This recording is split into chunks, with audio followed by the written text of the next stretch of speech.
In 1989, a mother held her newborn for only minutes before he vanished without a trace. 12 years later, one ordinary evening, a single moment on TV would shatter everything she thought she knew. This is a journey through shadows, secrets, and truths too terrifying to imagine. Stay with me until the end, because what's coming will change everything. Subscribe so you don't miss a single chilling twist. The first cries of the baby echoed faintly down the narrow, antiseptic-smelling corridor of St. Mary's Maternity Hospital, but by the time they reached the ears of Helen Carter, those cries were already fading into something else, something she would spend the rest of her life trying to chase. It was July 14th, 1989, a Friday, 4:17 a.m. The summer rain had been falling steadily since midnight, slicking the streets of the small town of Ashford in northern Pennsylvania, washing the asphalt in cold silver light from the street lamps. Inside the delivery room, the world was reduced to the rhythmic beeping of the fetal monitor, the hushed exchanges between nurses, and the shallow, panicked breaths of a woman who had been in labor for 19 exhausting hours.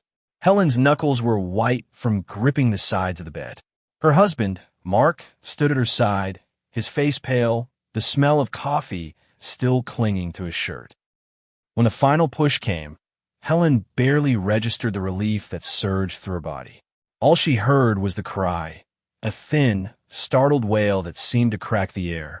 She managed a weak smile, a tear slipping down her cheek, before the baby was briefly held up for her to see. A boy, tiny and red-faced, squirming under the harsh fluorescent lights. But then, as quickly as he appeared, he was taken from her arms. The nurse muttered something about needing to clean him up, check his vitals. The normal routine, Helen thought. She let her head sink back against the pillow, too drained to question it. Mark kissed her forehead and murmured, "I'll stay with him," before following the nurse into the adjoining nursery room. What happened next would replay in his mind for the rest of his life. The nursery was a modest space, 2 bassinets, a wall of cabinets, and a single window with blinds drawn against the rain outside. Mark leaned against the wall, rubbing his tired eyes, while the nurse worked quietly, her face obscured by the pale blue mask. She hummed under her breath, the sound barely audible over the patter of rain on the roof. Then the door opened. It was another nurse. At least, she wore the same scrubs, the same white shoes, the same clipped, efficient posture. She spoke to the first nurse in low tones Mark couldn't make out. Then, almost casually, she wheeled the bassinet toward the door. Mark frowned. "Where are you taking him?" "Just for a quick check in the special care unit," the second nurse replied without looking at him. He didn't think much of it then. He was exhausted, disoriented. It was only when he returned to the delivery room and told Helen that something in her shifted. "Special care," she repeated, her voice sharp despite the haze of exhaustion. "Why?" "They said he was fine." Mark didn't have an answer.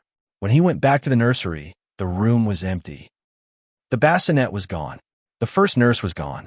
Even the second nurse was nowhere in sight. The timeline between that moment and the arrival of panic was short, but in Mark's memory, it stretched into an eternity. He asked the on-duty staff, who exchanged confused looks and insisted they had no record of a transfer. They paged the head nurse. Then the head nurse paged the attending physician. Within 15 minutes, a security lockdown was ordered, the hospital's doors sealed against the storm outside. But the baby was gone. The police arrived just after 5 a.m. Detective William Harlow, a heavy-set man with deep lines etched into his face from too many sleepless nights, took the lead. He questioned every staff member, reviewed every security camera, though in 1989, the grainy black and white footage was far from reliable. The cameras covering the maternity ward's main hallway showed nothing unusual. No strangers, no hurried movement, just the usual flow of night shift monotony. It was as if the baby had been erased. By sunrise, the hospital was swarming with uniformed officers. Nurses were crying in break rooms, and Helen lay in her bed staring at the door, every muscle in her body locked in a trembling paralysis. She hadn't even held him long enough to memorize his face. The media descended within hours. Local news vans parked outside, their reporters speaking into microphones about a mysterious disappearance that had rattled the quiet town. Cameras caught Helen being wheeled out in a hospital gown, Mark's arm protectively around her shoulders. Neither of them spoke to the press. For the first few days, the search consumed everything.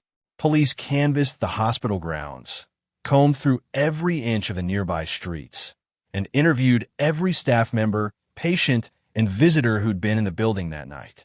A composite sketch of the second nurse was distributed across the state, but no one claimed to recognize her. Helen and Mark clung to each other, alternating between frantic action and stunned silence. They put up flyers. They made televised appeals. They sat through endless interrogations. Weeks passed, then months. The official investigation stalled. Leads dried up. By the one-year mark, the story had faded from the news cycle, replaced by newer tragedies. People in town still whispered about the baby who vanished from St. Mary's and the poor Carter family. But the whispers were tinged with pity now, not urgency. The strain took its toll. Mark buried himself in work, often coming home long after Helen had gone to bed. Helen stopped going out entirely, unable to endure the stares. They spoke less, their conversations limited to logistics and empty reassurances. Every night, she lay awake, replaying the moment they took him. Every morning, she woke to the crushing reminder that no one knew where he was. 6 years later, in the summer of 1995, everything changed. It began with a phone call from Detective Harlow, his voice cautious but tinged with something else, something Helen hadn't heard in years, possibility. "I can't promise anything yet," he said, "but something's come up. You might want to come in." Helen's hands trembled so badly she had to steady the receiver against her shoulder. Her mind went blank except for a single, impossible thought. They found him. When she and Mark arrived at the station, Harlow slid a thin manila folder across the table. Inside were a series of photographs, grainy, taken for what looked like a convenience store security camera. In the center of the frame was a teenage boy, maybe 12 years old. The image quality was poor, but something about the set of his jaw, the curve of his nose, the tilt of his eyes. Helen felt the air leave her lungs. Her son, or someone who looked exactly like him. Harlow explained that the boy had been spotted with a woman matching the old composite sketch from 1989. The footage had been taken only a week ago, 3 towns over. The woman had paid in cash, avoided looking at the cameras, and left quickly. For the first time in years, Helen felt something other than grief or numbness. She felt the sharp, electric pulse of hope and the equally sharp edge of fear. Because if the boy was hers, it meant someone had been hiding him for 12 years. And whoever that was still out there. The photographs stayed on the table long after Detective Harlow had left the room, as if Helen and Mark were afraid that if they looked away, the boy in them would vanish again, just like he had 12 years ago. Helen's fingers hovered above the glossy surface, aching to touch, but she didn't. It felt almost sacred, like the image would dissolve if she left a fingerprint on it. "He's older," Mark said quietly, his voice trembling just enough for her to hear it. "But that's him. Helen, that's our boy." The truth of it was too big to take in all at once. Helen's mind was already filling in the missing years.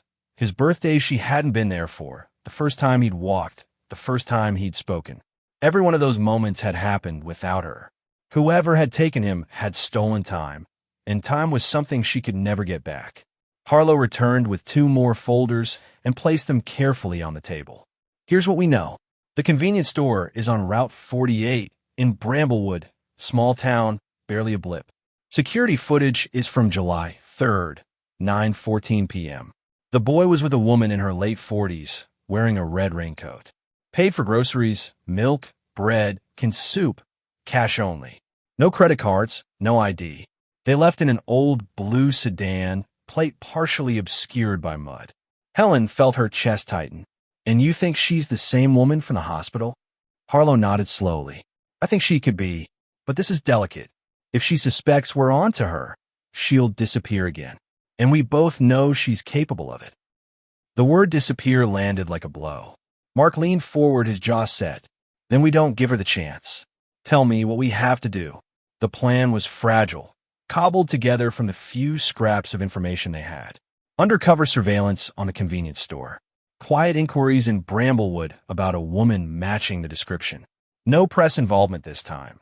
The last time the media had swarmed, they'd gotten nowhere except in every gossip column in Pennsylvania. That night, Helen couldn't sleep. She sat at the kitchen table with the photographs in front of her, the clock ticking in the corner of the room. Her thoughts drifted backward, unbidden, to the morning after the kidnapping. She remembered the search teams sweeping the hospital parking lot, the police dogs sniffing at puddles still slick from the night's rain. She remembered Mark punching the wall in the hospital corridor, blood running from his knuckles, and how she hadn't even flinched. Back then, she had believed that if they worked hard enough, searched far enough, someone would bring him back to her. But 6 years of silence had eroded that belief, grain by grain.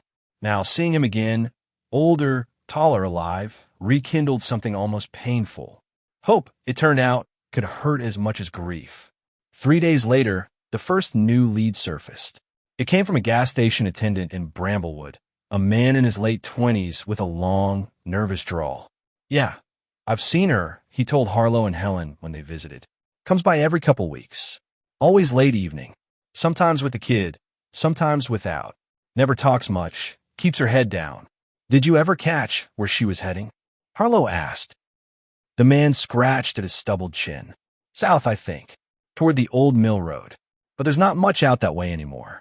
Just woods, a few trailers, and that old farmhouse." His voice trailed off, and he glanced between them. "Some folks say it's haunted. I just think it's creepy." Creepy or not, it was the first real direction they'd had in over a decade. By dusk, they were parked in an unmarked sedan half a mile from the road the attendant had mentioned. Rain misted the windshield, turning the headlights of passing cars into blurred halos. Harlow sat in the driver's seat, scanning the road, while Helen and Mark sat in the back, tense and silent. Every sound, the hiss of tires on wet asphalt, the rustle of leaves in the wind, felt amplified. Helen kept her eyes fixed on the road, half dreading and half praying that the blue sedan would appear. It was almost midnight when it did. The car came from the north, moving slow, its wipers squeaking with each pass. Through the watery glass of the windshield, Helen caught a glimpse of the driver, a woman with sharp features and dark hair tucked under a cap. In the passenger seat sat the boy. Her boy. Her hand shot out, gripping Mark's arm so tightly he winced.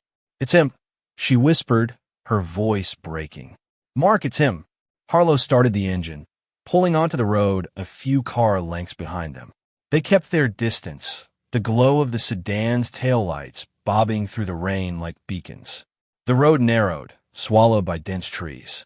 After a few miles, the sedan turned abruptly onto a dirt path barely wide enough for one vehicle. Harlow stopped. "If we follow too close, she'll know," he said. "We'll wait. See where she goes." The blue sedan vanished into the darkness. Minutes passed. Rain dripped from the branches overhead, tapping the roof of their car like a slow, steady heartbeat. Helen's pulse was racing. Then, faint in the distance, a light appeared through the trees. Dim, flickering like it came from a single lamp in a large, empty space. "The old farmhouse," Mark murmured. "They didn't move that night." Harlow said they needed backup, a plan. Going blind could spook her. Helen understood, but the restraint nearly broke her. She went home with the image of that light burned into her mind, imagining her son inside, sleeping in a room she'd never seen, under the watch of a woman who had stolen him from her arms before he'd even had a name. Over the next week, surveillance was set up. Officers rotated in shifts, watching the farmhouse from a concealed point in the woods. The woman rarely left. When she did, she always went alone. The boy emerged twice, only briefly, once to feed chickens in the yard, once to fetch wood from shed. Helen wasn't allowed near the site. Too risky, Harlow said. But every evening, she waited for his calls, the reports of what they'd seen. She clung to each detail like it was a piece of him she could hold. On the 7th day, everything changed again. The woman left at dusk. She didn't take the car. She walked into the woods, heading west. An officer followed at a distance, but she never came back. Hours passed. The farmhouse lights stayed on, but no one entered or left. By 3 a.m., Harlow made the call. They'd go in. Helen wasn't supposed to be there. But when she heard the engines starting up, the radios crackling, she climbed into the back of one of the unmarked vehicles without anyone noticing. She would see her son that night, or she would never forgive herself. The farmhouse loomed out of the darkness like something pulled from a dream. Tall, weathered, its windows dull with grime. The porch sagged under the weight of time, and the door hung slightly askew. When the officers moved in, Helen slipped from the car, staying just behind the shadows. She followed them up the porch steps, her breath loud in her ears.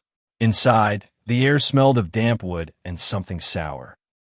The living room was cluttered, stacks of newspapers, mismatched furniture, an old radio humming softly. Then, from the hallway, came the sound of footsteps. Helen's heart stopped.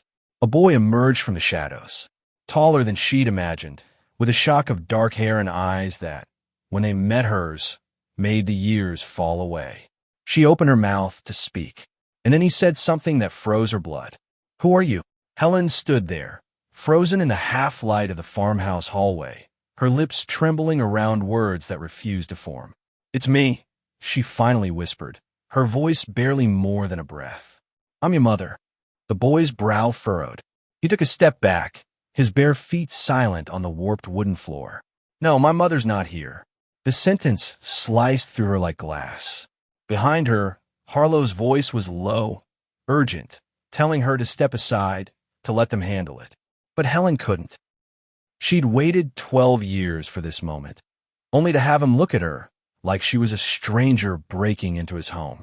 Officers began sweeping the rest of the house, room by room, their footsteps heavy on the upstairs floorboards.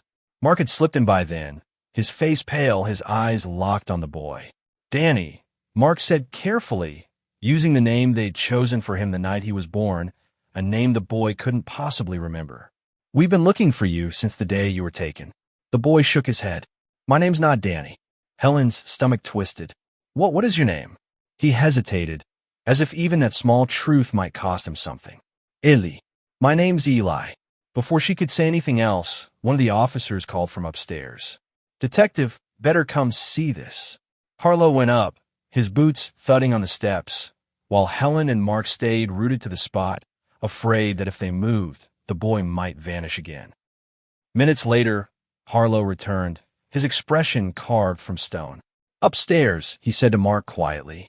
"You should see this." Helen followed, without asking permission.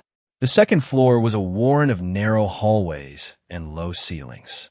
The first room they entered looked like it belonged to the boy. Narrow bed, worn blanket, a wooden desk with pencil marks carved into the surface. But it was what was on the walls that made Helen's breath catch. Photographs. Dozens of them, tacked up in no particular order. Faded Polaroids, yellowed newspaper clippings, snapshots taken on cheap film. Most were of the boy at different ages. As a toddler in a yard she didn't recognize, as a school-age child standing in front of a Christmas tree, as a teenager sitting on the porch of the very house they were in. But scattered among them were photographs of other children. Strange children. Some were infants. Others were older.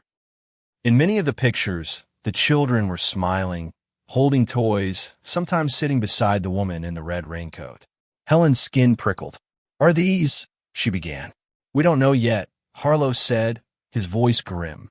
"But I'd bet this isn't the only kid she's taken." Helen's mind reeled. She wanted to tear every photograph off the wall, to take them with her, to keep them safe the way she'd never been able to keep her son safe. But she forced herself to turn back toward the boy, Eli, still standing at the top of the stairs, watching them with wary eyes. When they left the farmhouse, he didn't resist. He followed quietly, though he stayed a few steps behind, as though unsure if he was allowed to be near them. The woman in the red raincoat hadn't returned, and Harlow ordered a full search of the surrounding woods. At the station, they put the boy in a small interview room with a cup of hot chocolate he barely touched. Helen and Mark sat on the other side of the two-way glass with Harlow, watching as a child psychologist spoke softly to him, trying to coax out details about his life. Bits and pieces emerged, fragments that didn't fit neatly together. He'd grown up out in the country. He'd never been to school. The woman he called Ma told him other people were dangerous, that they wanted to take him away. Helen's fists clenched at her sides. Every word was another theft, another lie she would never be able to fully undo. And he said something that made the room go still. She told me. I wasn't the first one. Harlow leaned forward. Ask him what he means, he murmured to the psychologist. The boy frowned, as if trying to remember something he'd been told long ago. She said she had other kids before me, but they all left. Or it got lost. I don't know. Helen's knees went weak. Mark put a hand on her shoulder, but she barely felt it. Harlow straightened. We'll run every missing persons case in the tri-state area for the last 30 years against those photographs. But, he glanced at Helen. If he's telling the truth, we might be looking at a serial abduction case. The thought turned Helen's stomach. She had found her son, alive, but the shadow of what had happened to him was larger than she'd imagined. And somewhere out there, the woman who had taken him was still moving through the world, free, maybe even looking for her next child. 2 days later, the news came in. The woman had been spotted again, this time 50 miles south, alone, walking along the edge of a two-lane highway. She was carrying a large duffel bag. By the time police reached the area, she was gone. That night, Helen lay awake in the guest room of the safe house where they were keeping Eli. The rain was back, tapping at the windows. Every time a branch scraped against the glass, she thought she heard footsteps outside. She couldn't shake the feeling that the woman was closer than they realized, watching, waiting. And when she finally drifted into uneasy sleep, she dreamed of the farmhouse walls covered in photographs. Only this time, every face in them was the same. Her son's. The wind howled through the bare trees outside the safe house, carrying with it the smell of wet earth and distant wood smoke. The place was meant to be secure. Unmarked building, back road nobody used, round-the-clock patrols. But Helen couldn't shake the feeling that the walls themselves were too thin, that danger could seep in through the cracks. It was the third night since Eli had been brought there. Helen had spent most of the day trying to be near him without overwhelming him, offering him food he barely touched, asking simple questions he either ignored or answered in clipped one-word replies. Mark tried, too, but Eli kept them both at arm's length. It wasn't anger Helen sensed in him. It was caution, a learned habit, maybe the kind you develop when the world you've been told to fear suddenly opens its doors to you. She was sitting on the couch, staring into the glow of the safe house's lone television set, when Detective Harlow's phone rang. He answered in that curt, no-nonsense tone he reserved for calls that mattered. Within seconds, his voice dropped even lower. "Where?" he said. Then, "I'll be there in 20. When he hung up, he didn't look at Helen. "They found her," he said. "Or at least, they think they did. Motel off, Route 27. She checked in under the name Claire Morrow." Helen was on her feet before he'd finished the sentence. "I'm coming." "You're not," Harlow said flatly. "This isn't a reunion, it's an arrest." "She's dangerous, Helen." But Helen wasn't listening. She could feel something pulling at her, like a current she couldn't fight. The thought of that woman, living, breathing, still free, while her son sat upstairs in a borrowed room with a stranger's sheets, it was unbearable. The team rolled out within 15 minutes. Helen sat in the back seat of one of the unmarked sedans, her coat pulled tight around her, rain streaking the windows as the town blurred past. The motel came into view like something from a nightmare. 2 stories of peeling paint and flickering neon, half the parking lot swallowed by weeds. The vacancy sign buzzed faintly in the mist. Harlow's men fanned out silently, taking positions around the building. Helen stayed in the car, her eyes fixed on the second-floor balcony where a door stood slightly ajar. Then the night broke open. Shouts, boots pounding on metal stairs, the splinter of a door giving way. For a moment, it was chaos. Officers moving in, the sound of someone running, the slam of another door. Minutes later, Harlow emerged, his expression carved in stone. "She's gone." Helen's chest tightened. "What do you mean, gone?" "You said." "Room was empty. Bed's cold." She knew we were coming. They searched the motel and the surrounding streets until dawn. Nothing. Not a footprint, not a scrap of fabric, not a witness who'd seen her leave. It was as if she'd melted into the rain. When they returned to the safe house, something was wrong. The front door was unlocked. The patrol car that should have been stationed across the road was gone. Helen's heart stopped. Eli, she breathed, rushing inside. He was there, in the living room, sitting on the couch, staring at the television. But he wasn't alone. On the screen, an old VHS tape played, grainy and flickering. It showed a much younger Eli, 5, maybe 6 years old, sitting at a wooden table. The woman in the red raincoat stood behind him, her hand resting lightly on his shoulder. She was speaking to the camera, her voice low but clear. If you're watching this, it means I've had to go. Don't trust them, Eli. Don't believe what they tell you. I'm the only one who's ever kept you safe. And if you wait, I'll come back for you. The tape clicked off. The screen went black. Eli turned to look at Helen, his expression unreadable. She said she'd never leave me, he whispered. Helen opened her mouth, but no words came. Harlow found the tape in the VCR, still warm from playing.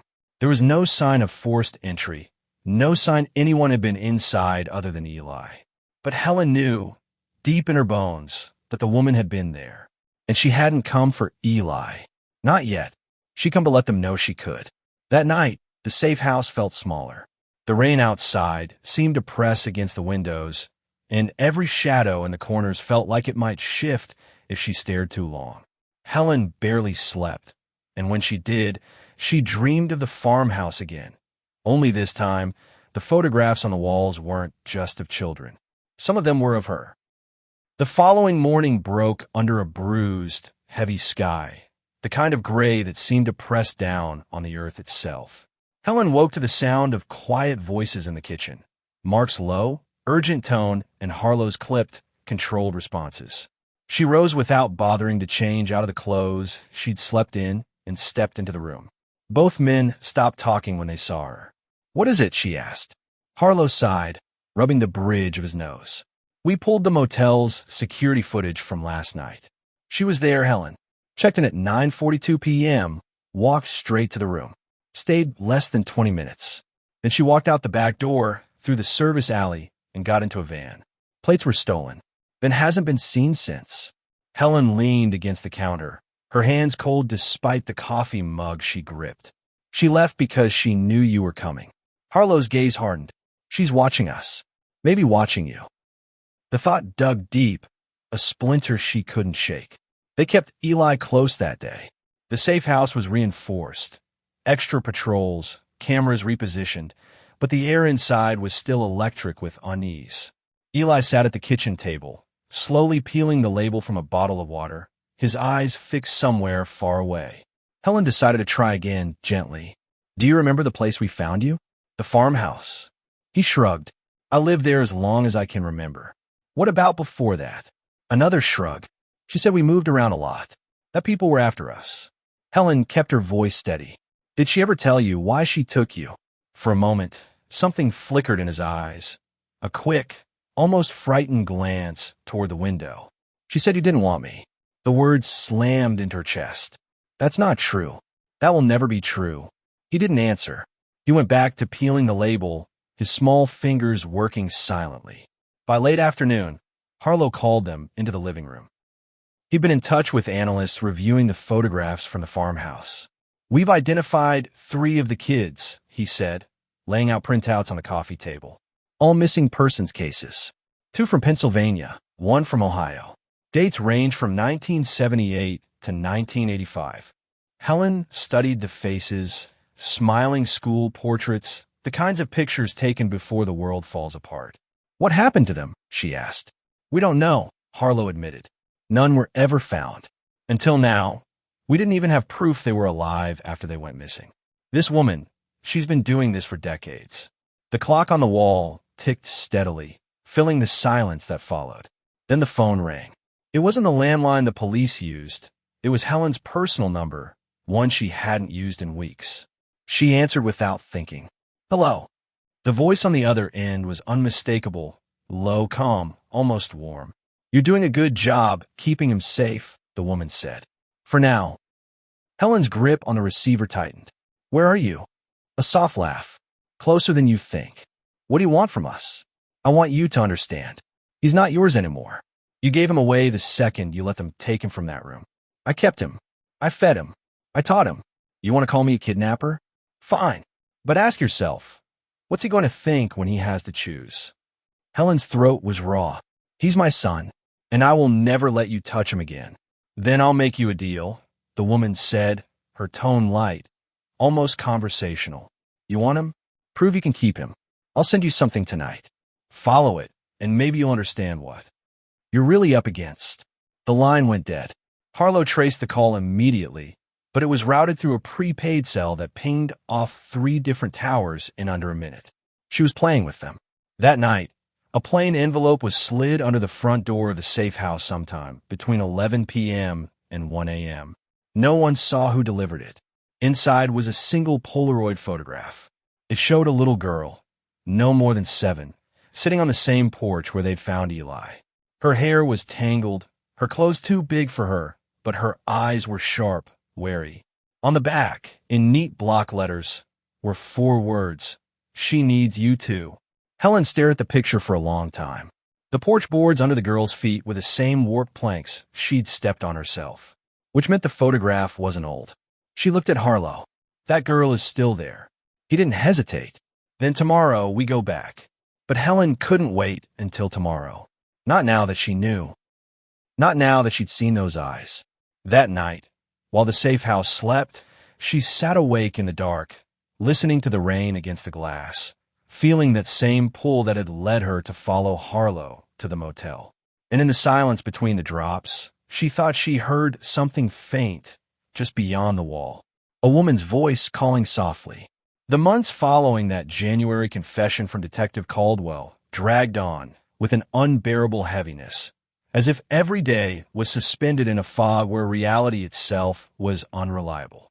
By then, Helen no longer trusted the walls of her own home. The rooms seemed too quiet, the shadows too long. Even the creak of the hallway floorboards at night made her flinch, as though the house itself had started whispering secrets to her, secrets she wasn't ready to hear. The police were circling in on a theory, but theories had done nothing for 12 years. They had hinted at possible organized involvement, but refused to elaborate. Helen didn't need them to. Her own mind had been spinning, replaying every detail of that December night in 1989 when her son, had been taken from her arms before she could even memorize the curve of his face. And now, they were telling her there were patterns. Other babies, other mothers who had been left holding empty blankets. But there was something Caldwell hadn't told her directly. She had pieced it together from the way he paused whenever she asked if her son was alive. He wasn't searching for a body. He was searching for someone living. That truth was both a relief and a torment. One evening, the phone rang while the wind was battering against the kitchen windows. It was Caldwell. "Helen, are you alone?" "Yes." "Then listen closely. I can't say everything on this line, but there's a name you need to remember. Northlake House." "What is that?" "A private residence. You won't find it on any registry. Don't go near it. Not yet. Do you understand me? Wait for my call." And just like that, the line went dead. Helen stood there gripping the phone until the dial tone became a monotonous hum. The name echoed her mind. Northlake House. She repeated it to herself like it was a prayer or a curse. That night, she didn't sleep. She kept picturing a house by a lake, the moon's reflection broken by ripples, the sound of unseen footsteps pacing inside. 3 weeks later, Caldwell's body was found in his car at the edge of an abandoned industrial park. The official cause of death was ruled natural causes, but Helen didn't believe it for a second. The man had been careful, meticulous, and far too close to something dangerous. His death severed the last official thread Helen had to the truth. That's when she decided she could no longer wait for answers. She began searching for Northlake House herself, scouring old real estate records, cross-referencing property tax documents, even bribing a retired postal worker for delivery route maps from the early 1990s. It was in a brittle, water-damaged notebook of rural addresses that she found something, a property listed under a shell company dissolved in 1994, its location tucked away deep in a wooded stretch 40 miles north of where she lived. The description was vague. Large structure, private drive, lake access, seasonal use. Helen's heart pounded as she stared at the page. She knew this was it, but she also knew she couldn't go alone. She called Daniel. He hadn't been part of her search in years, too consumed by his own way of coping, which mostly meant not talking about it. The divorce had left them in separate worlds, but when she told him what she had found, there was a long silence on the line before he finally said, "I'll drive." They left before dawn on a Sunday. The roads were slick with ice, and the forest grew thicker the further they went. Helen noticed the way Daniel kept glancing at the rearview mirror. "We're not being followed," she told him, though she wasn't entirely sure herself. When they found the turnoff, it was barely visible, an unmarked gravel road swallowed by pine and cedar. The trees leaned inward as if conspiring to hide what lay ahead. After 10 minutes of winding through the woods, the road widened into a clearing. There it was, North Lake House. It was larger than Helen had imagined, a sprawling, two-story structure with weathered gray siding and shuttered windows. The lake behind it was partially frozen, its surface dull under the overcast sky. There was no sign of life, no smoke from a chimney, no movement in the windows. They stepped out of the car, their boots crunching over frost-hardened ground. Helen felt a strange pull toward the building, as though the air itself was urging her forward. But the closer she came, the more she felt watched. Not the casual curiosity of neighbor, but a fixed, patient gaze, like the house itself was aware of her. The front door was locked, but a side entrance near the lake gave way with a reluctant groan. Inside, the air was stale and cold. The first thing Helen noticed was the absence of dust. Everything was clean, unnervingly so, as if someone had left only moments before. The second thing she noticed was the walls. They were covered with framed photographs. Dozens of them. At first glance, they looked like ordinary family portraits. But as she stepped closer, Helen's breath caught in her throat. The faces of the children, all around the age her son would be now, were unsettlingly similar. Same deep-set eyes, same angular jawline. Different hair colors, different clothes, but there was something wrong in their expressions. They weren't smiling naturally, they were posing. Daniel stood frozen beside her. "Helen, look at the dates." She scanned the small engraved plates beneath each frame. 1990, 1991, 1992. Each year had at least 2 children's portraits, meticulously labeled with first names that felt deliberately false, names that sounded borrowed. Helen's knees threatened to give out when she reached the 1990 photograph. The boy's hair was lighter than she imagined her son's would have been, but the shape of his face, the slight tilt of his head, it was like looking at the echo of a memory she'd never been allowed to fully form. From somewhere upstairs, a floorboard creaked. Helen and Daniel both froze. The sound was slow, deliberate, one step at a time. Daniel mouthed, "We need to go." But Helen couldn't move. Her eyes were still locked on the boy in the photograph. She didn't hear the next step on the floor above. She didn't hear the faint rustle of fabric. What she heard, and felt, was a whisper against the back of her neck. "You're not supposed to be here." She spun around, but there was no one behind her. Daniel grabbed her arm, pulling her toward the door. They stumbled outside, the cold air hitting them like a slap. As they reached the car, Helen looked back. The upstairs curtain shifted, not with the wind, but as if a hand had just let it fall. They drove away without speaking, the forest swallowing the house behind them. That night, Helen found herself sitting at her kitchen table, staring at the photograph she had taken with her phone. The boy, the year, the face. She knew it was him, her son. But if that was true, the question that had haunted her for 12 years only deepened. Why was he there, and why had he never been allowed to leave? The snow had long melted from the streets of Pittsburgh when the next jolt in the case came, a case that by then had calcified into cold files, sealed evidence boxes, and half-forgotten news footage buried deep in station archives. It was April 17th, 1999. 10 years since the day Emily Carter's newborn son had been taken from St. Mary's Hospital. A decade of grief that had reshaped her bones, stolen the brightness from her voice, and left her marriage dangling on a fraying thread. And yet, when the phone rang at 3:14 in the morning, the sound ripped through the house like a scream. She answered before the second ring, her heart punching the inside of her ribs. No one called this early unless it was bad news, or the kind of news she'd spent 10 years both praying for and dreading. The voice was male, deep but trembling. "Mrs. Carter, I think I've seen him. I think I've seen your son." For a moment, she couldn't speak. Her mouth went dry, and every cell in her body seemed to lean toward the receiver. "Who is this?" she managed. "My name's Travis Cole. I was a janitor at St. Mary's back then. I couldn't say anything before, but something's been eating me alive, and when I saw that boy on TV last night." He broke off, breathing hard, as if you're trying to push words past something lodged in his throat. "I'm sure it's him." Emily didn't realize she was gripping the phone cord so tightly until she heard it creak under her fingers. "Where?" "A local news piece," he said. "Channel 8. About a community youth program in Erie. The boy, he's maybe 10 now.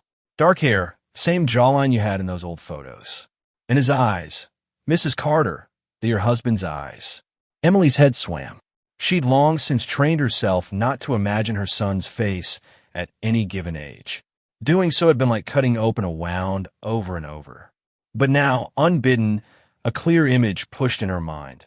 A boy with solemn brown eyes glancing sideways at a camera, his mouth set in a guarded line. "Why are you calling now?" she asked, her voice hardening. 10 years, Mr. Cole. 10 years of silence."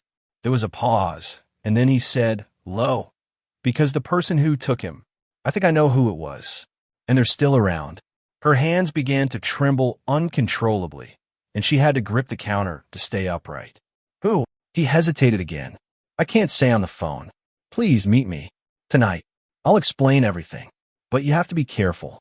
If I'm right, they've been watching you." Emily didn't tell Daniel right away. She had learned, painfully, that his approach to hope was different from hers. Where she would burn herself on the faintest spark, he treated hope like a dangerous animal to be kept in a locked cage. Over the years, they'd learned to avoid certain conversations altogether.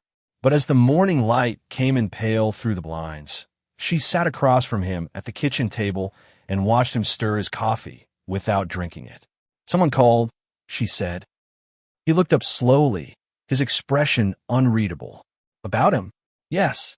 A man who worked at the hospital." She explained the basics, leaving out Travis's warning about being watched until she could gauge Daniel's reaction. He exhaled sharply, setting the spoon down with a clink. "Emily, we've been through this. You know how many people have called over the years claiming they'd seen him? Dozens. Every single one turned out to be nothing. This feels different." They all felt different at the time. She wanted to shout at him, to accuse him of burying the search because it was easier to survive that way. But she held back. Instead, she said, "I'm meeting him tonight." His brows drew together. "At least let me come with you." Travis chose a diner on the outskirts of the city, the kind of place where the smell of fried onions clung to your clothes and the booze had been patched with duct tape. Emily spotted him immediately. Lean frame, hollow cheeks, eyes darting toward the door every few seconds. When she and Daniel slid into the booth across from him, he jumped slightly, then forced a strained smile. "You didn't tell anyone you were meeting me, right?" he asked, voice low. "No," Emily said. "Now tell me what you know." Travis glanced around before leaning in. "Back in '89, I was working nights at St. Mary's. I saw a woman in the maternity ward that night who didn't belong there. She had a staff badge, but I'd never seen her before. Middle-aged, pale blonde hair, cold eyes. She was carrying a large tote bag, and he hesitated, his Adam's apple bobbing. She was walking out of the ward around the time the alarms went off. I should have said something then, but he looked down. She was friends with the head nurse. I didn't want to lose my job." Daniel's jaw tightened. "You're telling us you saw someone carry our newborn out, and you just ignored it?" "I thought maybe I was wrong," Travis said quickly. "Until last night. That boy, they called him Ryan on TV, was with that same woman. She hasn't aged much, but I swear it's her." "Where does she live?" Emily asked, her voice like ice. I don't know exactly, he admitted, but I can find out. She's connected to some adoption ring. Quiet, under the radar, but I've heard rumors. Not the legal kind. The kind where kids vanish and reappear with new identities. Emily felt a chill spread up her spine. It was one thing to suspect her son had been taken. It was another to hear someone suggest he'd been folded into a system designed to erase him entirely. They spoke for another 20 minutes, Travis sketching the woman's face on a napkin with a shaky pen. But just as he was starting to outline his plan to track her, his eyes flicked past them toward the window, and he froze. "She's here," he whispered. Emily's pulse slammed into her ears. She turned slightly, enough to catch the outline of a woman stepping out of a dark sedan parked across the street. Pale blonde hair, black coat, standing perfectly still, facing the diner, as if she'd been waiting for them. Travis's hand shook as he pushed the napkin toward Emily. "Take it, and get out. Now, what about you?" Daniel asked. "I'll distract her." His eyes were wild. "Go."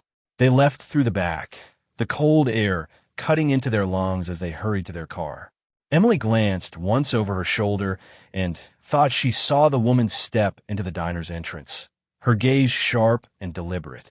By the time they reached home, Emily's hands had gone numb, not from the cold, but from the realization that Travis might not live long enough to call them again. The next morning, the news reported that a man had been struck by a vehicle on Route 14. Hit and run. The victim was pronounced dead at the scene. His name was Travis Cole.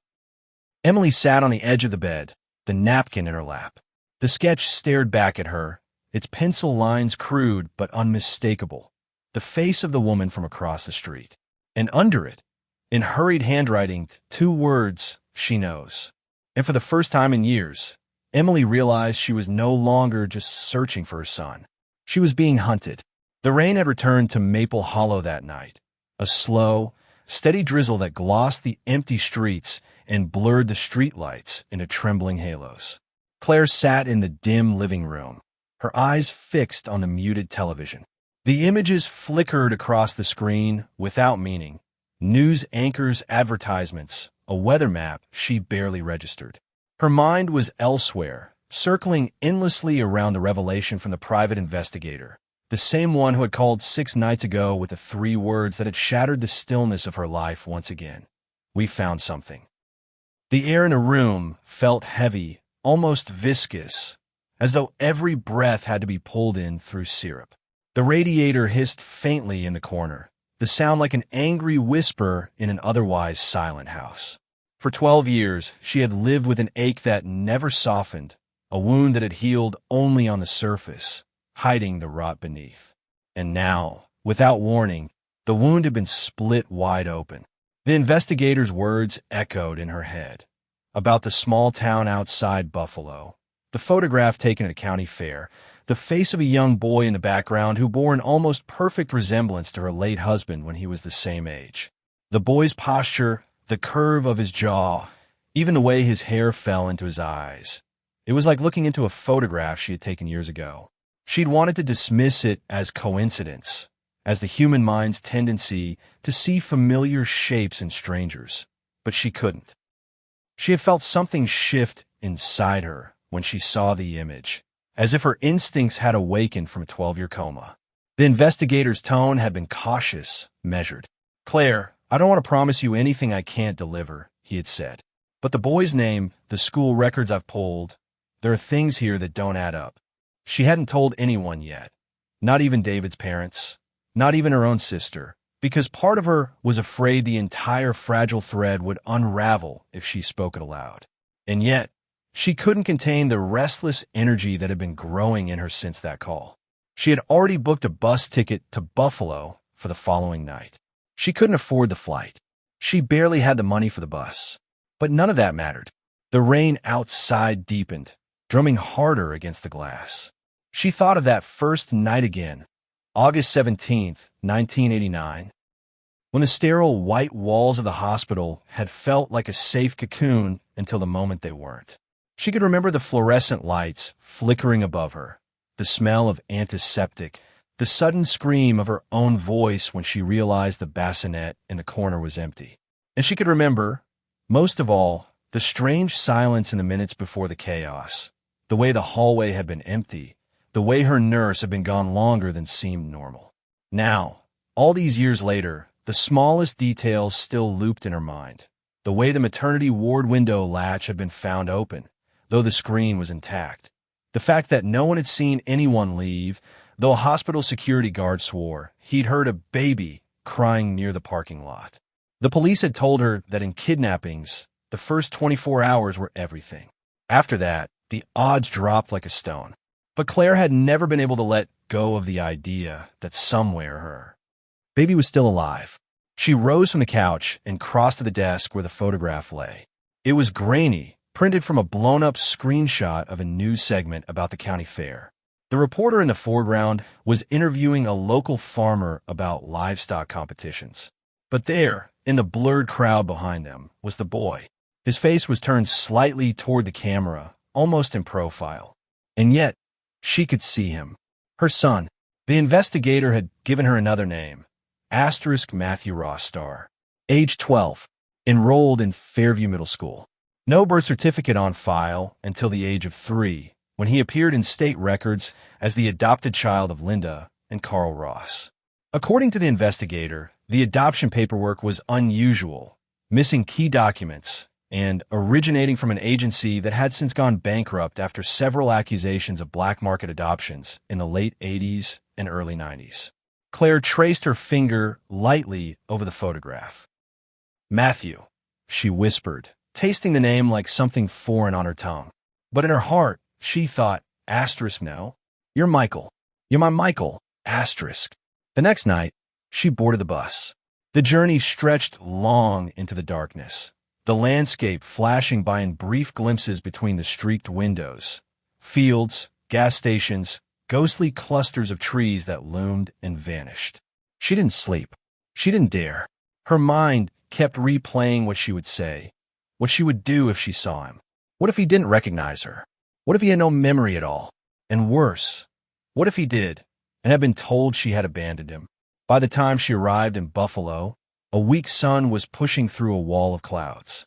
She met the investigator, a wiry man named Grant, outside a dingy diner on the edge of town. He looked tired but alert, a man who had seen too many truths people didn't want to know. "You ready?" he asked. She nodded. They drove through a maze of quiet suburban streets until they reached a modest blue house with white shutters. A bicycle was lying on the front lawn, its tires spattered with mud. Grant parked 2 houses down. "That's him," he murmured, pointing toward the driveway. Claire's heart seemed to stop and start all at once. A boy had just emerged from the garage, wearing a hooded sweatshirt and jeans. His hair was the same dark chestnut as in the photograph, a little too long, curling at the edges. She watched as he adjusted the straps on a worn backpack, glanced up at the sky, and then walked toward the street. Her hands were trembling so hard she gripped her knees to steady them. She wanted to run to him, to take his face in her hands, to demand to know where he had been all these years. But she stayed frozen in her seat. Grant's voice was low, careful. "We can't just go up to him. We need proof. If this is really him, the people raising him might not be who they say they are. If they're involved in what I think they are, we have to be careful." Claire's eyes didn't leave the boy. Every step he took seemed to echo against her chest. Grant handed her a small recording device. "Tomorrow, there's a school sports event. He'll be there. We can get photos, maybe even talk to him casually. But we do this right. No mistakes." That night, in her motel room, Claire lay awake, staring at the ceiling. The thought kept coming back. He's alive. He's right there. She could almost feel the weight of him as a newborn in her arms, smell the faint powdery scent of his skin. And yet, now he was a stranger. A 12-year-old with a different name, a different life. Would he even want to know her? Or would she just be an unwelcome ghost from a past he didn't remember? She closed her eyes and tried to picture what it would be like when she finally spoke to him. But in the shadows of her mind, another image formed, one she had tried to bury for years. The face of a nurse who had been on shift the night he vanished. A woman named Margaret Hanley. The woman who had disappeared from the hospital roster a week after the kidnapping, never to be seen again. And as the rain began again outside her window, Claire felt the creeping certainty that finding her son was only the beginning. The real danger, the truth about what had happened in 1989, was still waiting, buried just deep enough to cut her open when she found it. The weeks after Daniel's confession spiraled into a storm of secrets, lies, and revelations that none of us could have anticipated. The truth was no longer hiding. It was bleeding into every corner of our lives, staining everything it touched. The weight of 12 years of silence was now collapsing in on itself, and we were all trapped beneath it. The day after his breakdown, he refused to get out of bed. He just stared at the wall, eyes red, his face hollow. But the damage was done. He had given us enough to follow. Enough to dig deeper into the nightmare. The first thing I did was call Officer Grant. He was skeptical at first. After all, Daniel's mind had been shaped by the people who stole him, and that meant some of his memories might have been altered. But I could hear the urgency in Grant's voice when I told him about the cabin, the names Daniel mentioned, the strange details about a woman named Marla who never let him out of her sight. He promised to send a team out there, but deep down, I knew it wasn't going to be that simple. People who hide children for over a decade don't just leave trails in the woods. They cover them with layers of fear and lies. I wasn't sleeping anymore. Every sound in the house, every creak in the walls or sudden gust outside felt like a threat. My husband and I barely spoke, except about Daniel. Our conversations had become transactions of information stripped of warmth. He was still holding back something. I could see it in the way his eyes darted away when I asked certain questions. At night, I would lie there staring at the ceiling, replaying the moment I first saw my son's face on that TV broadcast, wondering how we'd made it from that impossible discovery to this fragile, dangerous now. The investigation took a strange turn when a neighbor near the cabin location claimed she'd seen a boy matching Daniel's description years ago. She described him as quiet, always looking over his shoulder. But when Grant showed her a recent picture of him, she hesitated. His eyes are the same, she said slowly, but something in them, it's different now. That chilled me more than I wanted to admit. What had they done to him in those missing years? Meanwhile, Daniel's behavior was becoming erratic. One evening, I found him in the kitchen at 3 a.m., pouring water into glasses and lining them up in a neat row on the counter. "They used to do this," he whispered when I asked him what he was doing. "Before the tests. Before they checked things." His voice cracked on the last word, and I didn't press further. But the image wouldn't leave me. Glasses of water lined up like silent witnesses to something I didn't yet understand. The more Grant's team dug, the more it became clear this wasn't a random abduction. There were layers to this. People in positions of power who might have helped cover it up.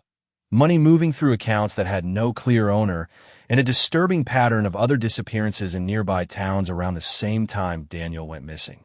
No bodies, no ransom notes, no public demands, just vanishings.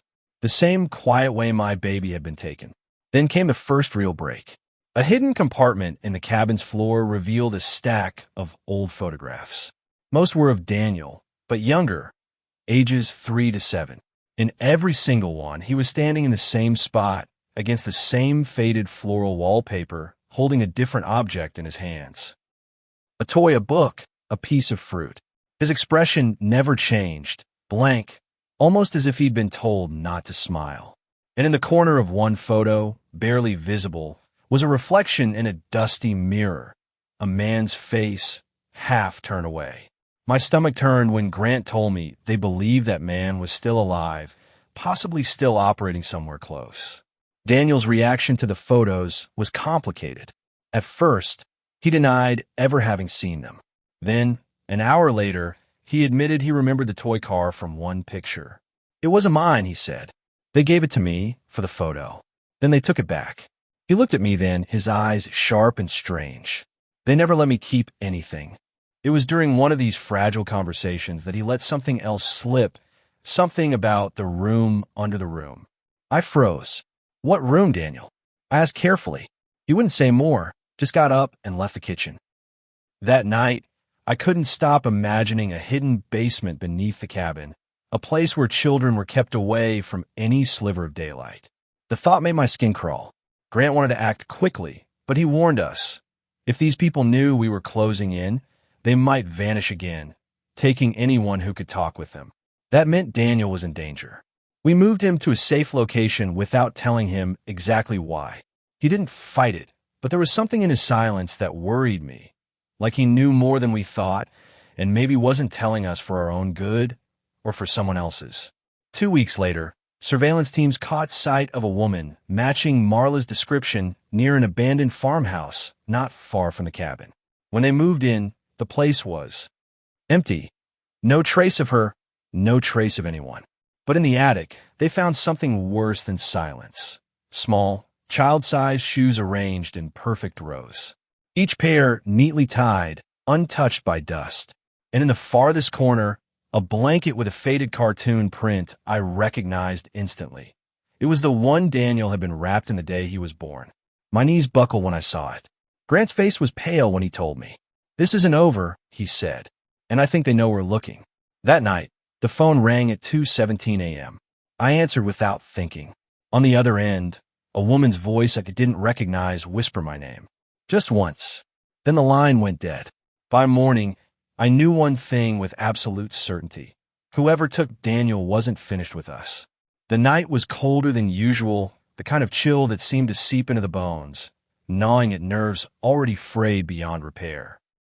Rain lashed against the windows of Eleanor's small apartment, turning the city outside into a shifting blur of gray and gold as street lamps fought the darkness. 12 years had passed since that morning in 1989 when her newborn was taken.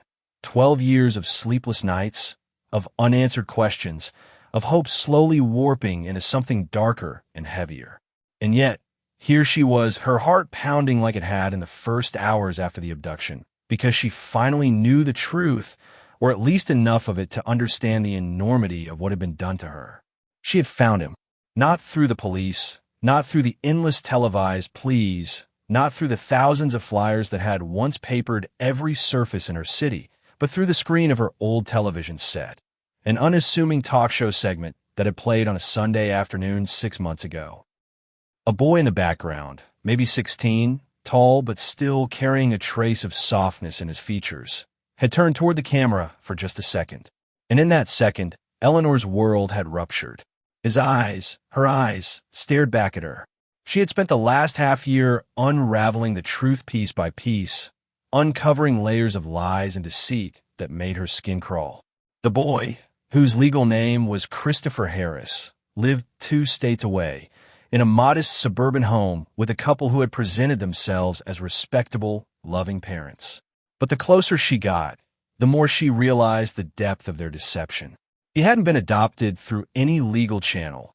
There was no paperwork, no trail, because he had been sold. The people who had raised him weren't just accidental recipients of a stolen child. They had paid for him, and someone in that hospital in 1989 had facilitated the sale. By the time Eleanor pieced together the chain of names, addresses, and whispered rumors, she understood this was bigger than her son. He wasn't the only one. There had been others. Infants taken from delivery rooms, maternity wards, even from exhausted mothers who were told their babies had died at birth. The same names kept appearing, people in different states, all tied together by shadowy threads. Tonight, she wasn't in her apartment.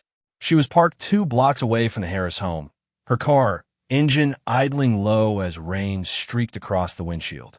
She could see the faint glow of their living room through partially drawn curtains. She had spent nights like this before, watching from a distance, learning their patterns. The boy, her boy, came home from school around 3:30 most afternoons, usually heading straight upstairs. On weekends, he spent time in the garage with the man who called himself his father, tinkering with old bicycles. Eleanor had never been so close to him and yet so utterly out of reach. The police knew what she had found. She had gone to them with the evidence, her voice shaking, certain they would act immediately.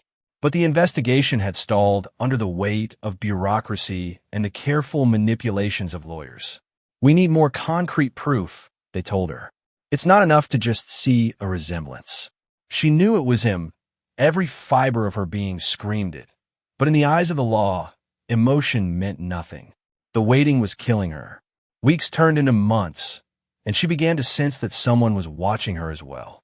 The first time it happened, she had dismissed it, a figure lingering too long outside her apartment building, a car that seemed to follow her for a few blocks before disappearing. But soon, the signs multiplied. The lock on her front door felt warm, as if it had been tampered with. Her mail arrived, already torn at the edges. And once, late at night, she swore she saw a shadow standing at the far end of her hallway, motionless, just watching. By the time she reached for the light switch, it was gone. It wasn't paranoia. Someone didn't want her digging any deeper. She had two options: wait for the police to act, knowing they might never get enough evidence to reclaim her son, or take matters into her own hands. That night, as the clock in her car ticked past midnight, she made her choice. Eleanor had learned the Harris family would be leaving for a weekend trip in a month, and the boy would be staying behind with a neighbor. She didn't have a plan yet, not entirely, but she knew this was the window she had been waiting for. If the law wouldn't save her son, she would. But the deeper she sank into this plan, the more dangerous her world became. She started receiving phone calls at odd hours, static-filled lines with no voice on the other end. Sometimes, she heard faint breathing before the caller hung up. And then came the package, no return address, just a plain brown box left outside her door. Inside was a single hospital bracelet, yellowed with age. Her name was printed on it, along with the date, October 17th, 1989, the day her son was born. The bracelet was clean, too clean. No dust, no smell of time, as if it had been kept somewhere safe, waiting to be returned as a warning. The message was clear. Asterisk, we know what you're doing. Stop, asterisk. But Eleanor wasn't going to stop. Not now. Not after 12 years of being haunted by an empty crib and a silence that had replaced her baby's first cries. She had lived too long in the shadow of that day. And if she had to burn her entire life to the ground to bring him back, she would. The rain eased, leaving the night heavy and still. In the Harris's window, a light went out, and the house fell into darkness. Eleanor stayed there, her hands gripping the steering wheel, her mind a whirl of fear and resolve. Somewhere inside that house, her son was sleeping, dreaming a life that wasn't his, under a name that wasn't real. And soon, he would know the truth. But the truth wouldn't just change his life. It would put both of them in more danger than Eleanor had ever imagined. Because the people who had stolen him weren't finished. They had eyes everywhere, and they had more to lose than she could possibly fathom.